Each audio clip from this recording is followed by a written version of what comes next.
நீ ஒன்னும் கவலைப்படாத. என் பேரு ஈஸ்வரி, அசிஸ்டன்ட் கமிஷனரா இருக்கேன்.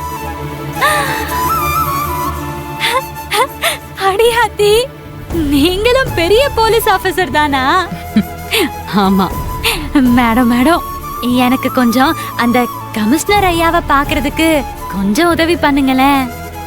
என்னைய அந்த மருதமுத்து பயலும் அவன் அப்பாவும் என்னைய எந்த தொந்தரவும் செய்யக்கூடாதுன்னு கமிஷனர் ஐயா கிட்ட சொல்லி அவங்கள நல்லா மிரட்ட சொல்லுங்க.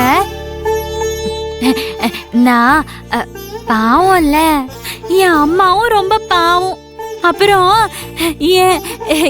என் தம்பி அவனும் ரொம்ப ரொம்ப பாவம். எங்க வாழ்க்கைக்கு நீங்க தான் விலைக்கேத்தி வைக்கணும் மேடம்.